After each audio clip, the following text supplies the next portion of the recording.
perception. We are graced by the presence of a leader who has been instrumental in shaping the destiny of Gujarat with his visionary leadership. With your applause, I welcome on stage Shri Bhupendra Bhai Patel, Honorable Chief Minister of Gujarat, for his special address. And also, we have the interpretation facility on channel number 1.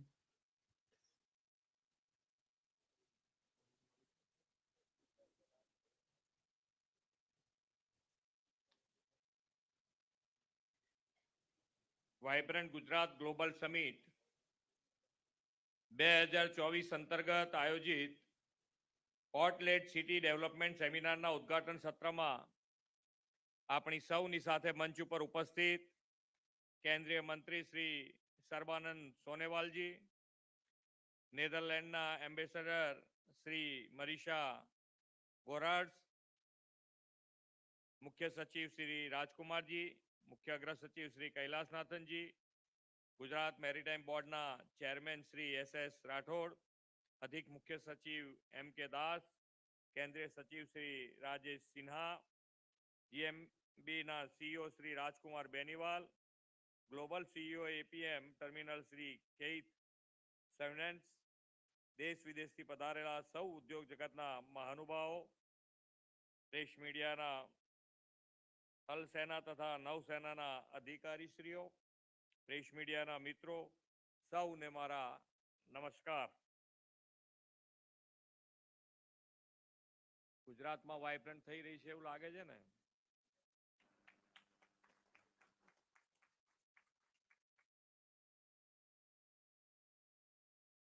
વિશ્વ નેતા અને દેશના યશસ્વી વડાપ્રધાન શ્રી મોદીના નેતૃત્વમાં ભારત વિશ્વ સમક્ષ પોતાની શક્તિનો પરિચય કરાવી રહ્યા છે.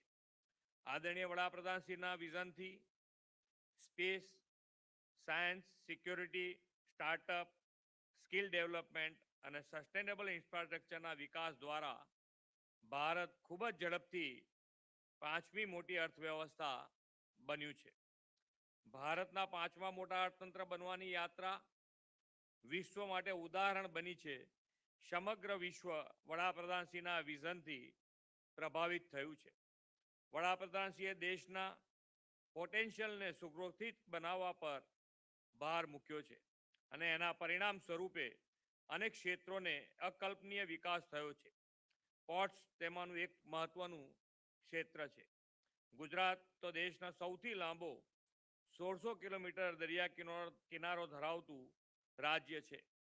વડાપ્રધાન શ્રી નરેન્દ્રભાઈ મોદીએ ગુજરાતની આ સ્ટ્રેટેજિક કોસ્ટ લાઇનને દેશની સમૃદ્ધિનું પ્રવેશ દ્વાર બનાવવાની નેમ સાકાર કરી છે. તેમણે મુખ્યમંત્રી તરીકે 2003માં શરૂ કરેલી વાઇબ્રન્ટ ગુજરાત ગ્લોબલ સમિટને પરિણામે 2 દાયકામાં ગુજરાત પોર્ટલેન્ડ ડેવલપમેન્ટનું પાયોનિયર બન્યું છે અને રોડ મોડેલ રાજ્ય તરીકે પ્રસ્થાપિત થયું છે. વાઇબ્રન્ટ સમિટની આ 10મી એડિશનથી થીમ પણ આપણે ગેટવે ટુ ધ ફ્યુચર રાખી છે. આ થીમને સુસંગત પોર્ટલેન્ડ સિટી ડેવલપમેન્ટ વિષયનો આ સેમિનાર ભવિષ્યનું વિઝન આપવામાં મહત્વપૂર્ણ બનશે એવો મને વિશ્વાસ છે. તાજેતરમાં જ ભારતની G20 પ્રેસિડેન્સીમાં દેશ દુનિયામાં મેરીટાઈમ ક્ષેત્ર માટેનો એક ઐતિહાસિક નિર્ણય થયો છે. Bharat middle East Europe economic corridor પર ઐતિહાસિક સંમતિ બની છે.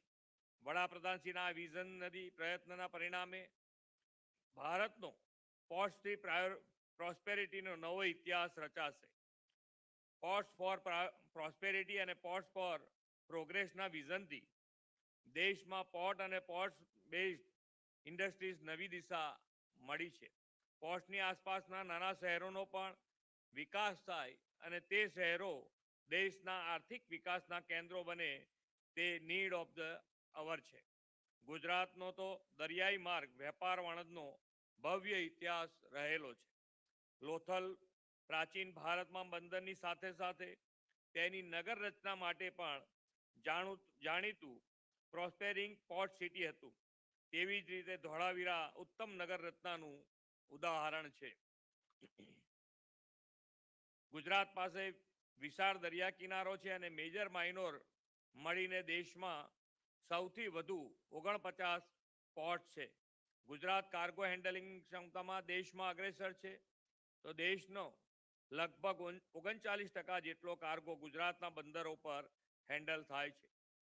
પોર્ટ સુધીની સુદૃઢ કનેક્ટિવિટી અને માળખાકીય સુવિધાઓના કારણે લોજિસ્ટિક માટેના લીડ્સ ઇન્ડેક્સમાં ગુજરાત દેશમાં અગ્રેસર છે.